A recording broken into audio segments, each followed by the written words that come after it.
البدع والأهواء، أهل البدع العقائدية وأهل البدع السياسية.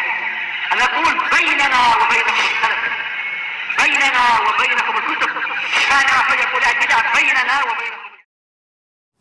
طيب، باب fadlil bukai min khasyatillahi ta'ala wa syauqan ilaih. Bab yang membahas tentang keutamaan menangis dikarenakan minnya adalah min sababiyah atau min li ajli, disebabkan karena rasa takut kepada Allah Ta'ala dan juga apa, syauqan. Baik, makanya ini adalah apa, dia adalah maf'ul li ajli, yaitu dalam rangka merasa rindu kepada Allah. Ini jayid, kita diberi kesempatan di samping membahas tafsir, membahas fikih juga nantinya, dan juga apa, kita membahas masalah targhib wa tarhib dan perbaikan adab. Memang kitab ini kitab yang bagus, Riyadhus Shalihin. Sesuai dengan namanya, kebun-kebun bagi orang-orang yang soleh. Tayyib. Qala al-Imam an-Nawawi rahimahullah, qala Allah Ta'ala wa yakhirruna lil azqani yabkun wa yaziduhum khusyu'a. Dan mereka itu tersungkur sujud dalam keadaan menangis, dan hal itu menambahi mereka kekhusyuan.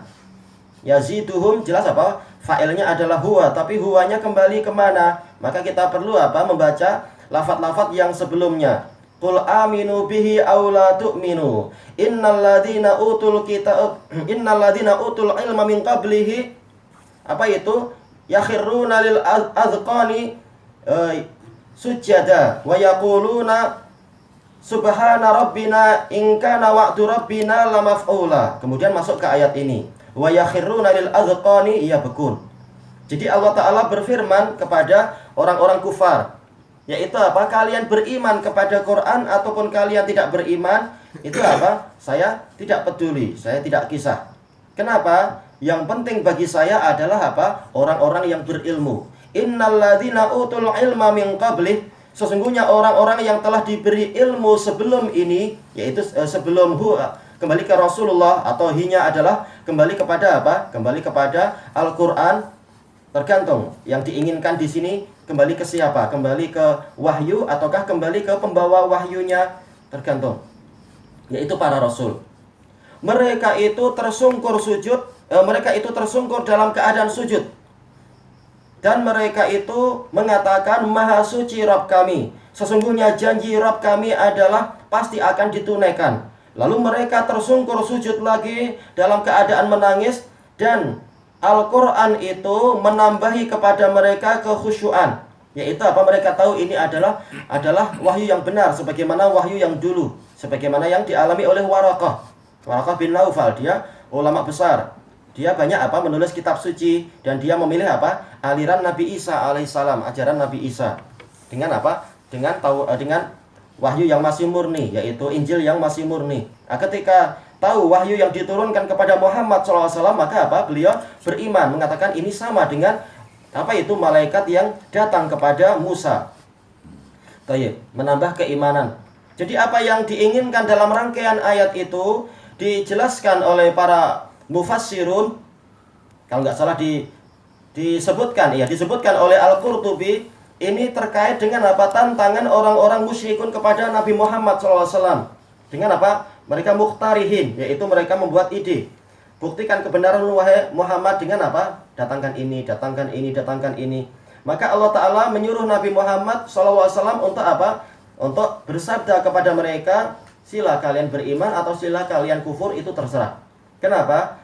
Yang penting sudah ada bukti tentang benarnya, sudah ada yang mendukung. Yang mendukung bukan orang-orang jahil. Yang mendukung akan benarnya Al-Quran adalah orang-orang yang telah diberi ilmu tentang kitab suci. Tahu ini sama-sama datang dari Allah. Cukup bagi kami para ulama. Persaksian yang terpandang adalah persaksian para ulama, bukan persaksian para juhala.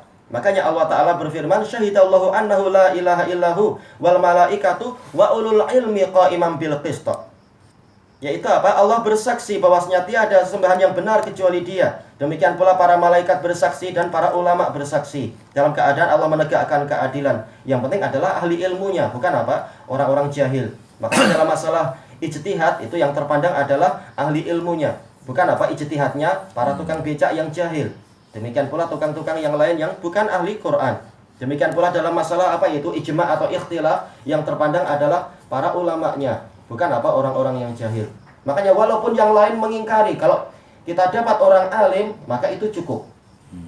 Baik, sebagaimana kata Ibnul Qayyim rahimahullah ta'ala di dalam kitab beliau Al-Furusiyah itu. Walaupun seluruh muka bumi itu mengingkari engkau, kalau engkau dapat satu ahli ilmu, itu cukup.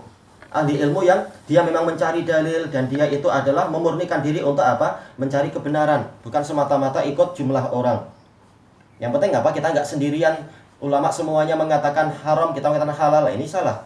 Tapi apa? Ada ulama yang mendahului kita di dalam apa? Memahami dalil-dalil tadi. Baik. Siapa orang-orang itu? Yaitu mereka adalah orang-orang yang tersungkur sujud. Yakhiruna lil azqan. Sujada, dalam keadaan sujud. Dan mereka mengatakan, Maha suci Rabb kami, sesungguhnya janji Rabb kami akan benar-benar ditunaikan.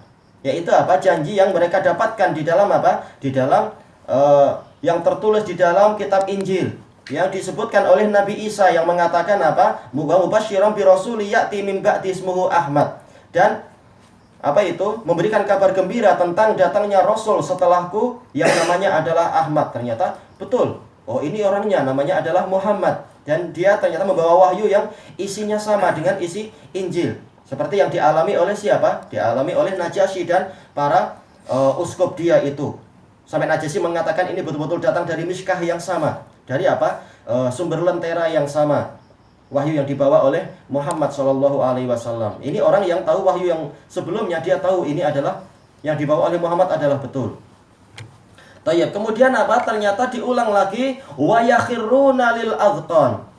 Kenapa ini diulang dan apa hikmahnya? Dijelaskan oleh Imam Syaukani rahimahullahu taala di dalam kitab beliau Fathul Qadir, bahwasanya untuk sujud yang pertama yang disebutkan dalam rangkaian ayat Al-Isra tadi adalah sujud kepada benarnya janji Allah Ta'ala. Kepada apa? Kepada bahwasanya nanti akan mendatangkan Rasul dan menurunkan wahyu lagi untuk membimbing umat manusia ketika di tengah kegelapan dan kesesatan. Adapun yang berikutnya ini adalah apa? Khusus sujud untuk apa? Untuk Al-Quran. Makanya ini ada lambang apa itu? Lambang sujud itu.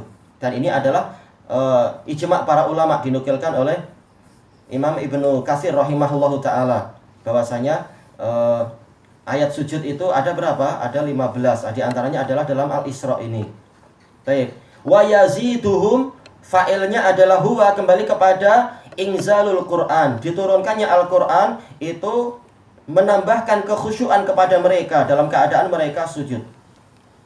Baik. Yang diinginkan di sini lafaz yang mana? Ya bekun, yang diinginkan oleh Imam An-Nawawi rahimahullah. Baik. Kenapa dia menangis? Karena apa? Merasa rindu kepada Allah, karena takut kepada Allah. Karena apa? Kalau ayat-ayat turun berarti apa? Di sini ada perintah untuk dijalankan, ada larangan untuk ditinggalkan, ada berita untuk diimani, dan ada apa? Ada janji-janji untuk kita merasa gembira dan berharap, tapi juga ada ancaman yang mengharuskan kita untuk takut dan waspada. Maka mereka menangis. Kenapa menangis? Karena tahu ternyata di atas sana ada yang maha mencipta, dan di atas sana ada zat yang tengah mengawasi kita, dan dia tidak membiarkan kita apa itu di bumi tersia-sia. Ternyata ada bimbingan, ada perintah, ada larangan, ada pengarahan dan seterusnya. Kita tidak sendirian, tapi ada yang membimbing kita. Baik, sebagaimana disebutkan dengan sanad yang boleh dihasankan oleh apa itu? Oleh Imam Ibnu Qudamah dalam kitab beliau apa itu? At-Tawwabin, kisah orang-orang yang bertaubat. Menukilkan dari apa? Sebagian kakek guru beliau kalau tidak salah, kami pernah naik kapal. Kemudian kami sampai ke sebuah pulau. Kami singgah di pulau itu. Ternyata kami dapati ada seseorang yang tengah menyembah berhala yang terbuat dari nuhas. Nuhas kalau orang Indonesia memanggilnya kuningan, memang warnanya kuning, tapi bukan tembaga. Maka mereka merasa kasihan orang ini ditipu oleh apa? Oleh setan, menyembah sesuatu yang tidak bermanfaat. Maka ditanya, wahai engkau, siapa yang engkau sembah ini? Dia mengatakan, oh ini adalah patung yang saya harapkan begini begitu. Ditanya, apakah patung ini mampu bicara? Enggak mampu. Apakah patung ini mampu mendengar dan melihat? Enggak juga. Apakah patung ini mampu memberikan manfaat kepadamu atau mampu menimbulkan bahaya? Enggak juga. Baik, berarti untuk apa kamu menyembah dia? Lalu orang itu bertanya, kalian sendiri menyembah siapa? Kami menyembah Allah. Apakah kalian melihat Allah? Oh enggak. Kalau ditanya masalah secara fisik enggak ada. Lalu bagaimana kalian kenal Allah? Maka disebutkan kami kenal dengan alam semesta ini. Kenapa? Alam semesta ini adalah apa? Menunjukkan tentang adanya Allah.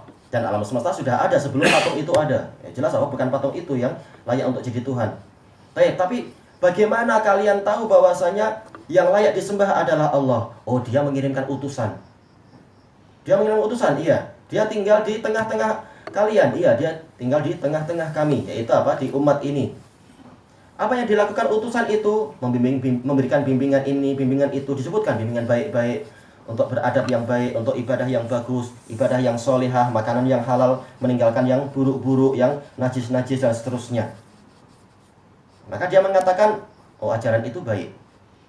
Lalu apa yang dilakukan oleh Rasul tadi? Oh, dia telah meninggal dan dia telah dibawa kembali kepada Allah. Lalu dia meninggalkan kalian sesuatu tidak? Oh iya, dia meninggalkan kepada kami kitab suci yang datang dari Allah. Bolehkah saya tahu kitab sucinya itu? Ditunjukkan. Mereka membawa mushaf dan dibacakan ayat-ayat dan diterangkan makna-maknanya karena dia bukan orang Arab. Diterangkan makna di dalamnya begini-begini. Lalu dia menangis. Dia mengatakan, ajaran ini nggak mungkin buatan manusia. Ini yang fitrah seperti itu. Tayyib.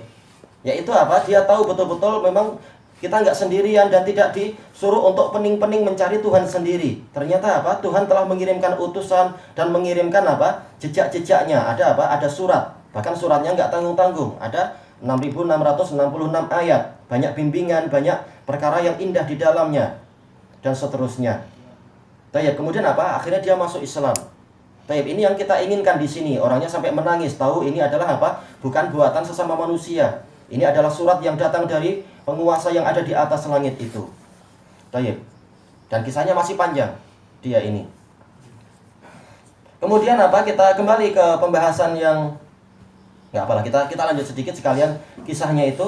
Kemudian apa? Dia diajak untuk ikut, maka dia pun ikut. Ikut naik kapal itu pergi ke tempat yang lain. Lalu apa? Ketika pada suatu malam mereka semuanya tidur. Wajar namanya apa? Namanya keletihan. Maka dia mengatakan, wahai kalian, apakah Tuhan kalian tidur? Oh enggak, Allah itu enggak pernah tidur. Maka orang ini mengatakan, sebaik-baik hamba, seburuk-buruk hamba adalah kalian. Tuhan kalian enggak tidur, kalian tidur. Namanya belum lama ngaji. Maka apa? Kemudian dia memilih untuk sholat. Nah ini baik. Walaupun apa? Enggak berarti kita nyalahkan orang yang tidur terus-menerus disalahkan karena tidur. Lihat keadaan. Kemudian apa? Ketika sampai di sebuah kota, maka mereka cerita, oh kita sepakat untuk mengumpulkan harta untuk dia. Sudah dikasihkan. Maka orang ini tanya, kenapa kalian kasih saya harta? Oh ini untuk bekal Anda, begini. Maka dia mengatakan, ketika saya di pulau itu sendirian saja, dalam keadaan saya sangat durhaka pada Allah, nggak mau menyembah Allah, Allah kasih saya rezeki. Sekarang saya taat pada Allah, bagaimana Allah akan menyia-nyiakan saya? Saya nggak mau duit dari kalian. Oh ini mantap orang itu. Nah, maka dia nggak mau menerima uang itu, lalu dia pergi ke kota, dia kerja. Kemudian apa? Ternyata dia punya duit banyak. Maka dia berdoa, ya Allah, ternyata Engkau memang maha baik. Saya durhaka, Engkau kasih duit. Semakin saya taat, Engkau juga kasih saya rezeki. Oh, dia semakin ibadah terus. Baik. Memang apa? Kita nggak sendirian. Ada Allah yang mengawasi kita, ada Allah yang membimbing kita dengan apa? Wahyu-wahyunya. Maka orang yang betul-betul merenungkan Quran, dia akan dia akan terharu dan menangis. Cuma sekarang pertanyaannya adalah yaitu tentang lil azqan. Zaqan disebutkan oleh Al-Qurtubi dan lain-lain, dan ini ma'ruf, dia adalah apa? Tempat tumbuhnya janggut itu. Bagian apa ini? Dagu ya. Baik. Kenapa sujud di atas dagu? Padahal apa? Jelas para ulama sepakat kalau sujudnya di atas dagu ini tentunya keliru. Sujud adalah dengan apa? Yaitu pada bagian kening atau dahi dan juga hidung dan seterusnya. Kalau untuk wajah adalah itu. Tapi kenapa di sini menggunakan lil azqan? Ini adalah sekedar menyebutkan sesuatu, tetapi yang diinginkan adalah tetangganya. Nah, ini biasa dalam istilah Arab seperti itu. Kita menyindir seseorang, tapi apa? Kita bicara tentang apa? Tetangganya. Kamu begini, padahal maksudnya adalah tetangga dia. Ini biasa. Yang penting apa? Orang paham apa yang diinginkan. Dan sekarang jelas kita tahu yang namanya sujud adalah dengan apa? Dahi dan hidung. Nggak mungkin dengan apa? Dagu. Kalau kita ingin menggabungkan dengan yang sebelumnya. Baik. Jadi untuk masalah al-adqan ini tidak perlu dipermasalahkan. Dan jangan kita artikan adqan di sini adalah kening, tapi dia adalah apa? Adalah janggut itu. Baik, sekarang kenapa sujudnya harusnya ala? Kenapa pakai li di sini? Para mufassirun mengatakan memang li di sini maksudnya adalah ala, sebagaimana disebutkan oleh Ibnu Katsir dan lain-lain, dan juga apa Imam Al-Baghawi, maknanya adalah ala. Tapi kenapa li di sini maksudnya adalah sebagai alamat dari haknya untuk wajah adalah apa? Untuk sujud, bukan untuk menyombongkan diri, tapi untuk sujud kepada Allah Ta'ala. Bagian yang paling kita muliakan hendaknya apa? Kita tempelkan dengan tanah sebagai bentuk kekhusyuan. Makanya diakhiri dengan lafaz apa? Wa yaziduhum khusyu'a, yaitu khudu'an, semakin tunduk, semakin tawadhu kepada Allah Ta'ala. Ditafsirkan oleh para ulama tadi, khusyuk di sini adalah apa? Al-khudu' wa tawadhu, merendahkan diri kepada Allah Ta'ala. Baik. Oleh karena itulah maka disebutkan juga oleh Imam Al-Qurtubi, disunnahkan untuk apa? Ketika membaca Quran kita dalam keadaan khusyuk, tadabbur, sehingga apa? Kemudian masuk kepada sunnah yang berikutnya yaitu menangis. Dan dalil-dalil banyak tentang apa dalam Al-Quran yang membahas masalah tangisan orang-orang yang berilmu ketika apa? Melihat, ketika mendengar adanya wahyu itu. Ilahuna wallahu a'lam.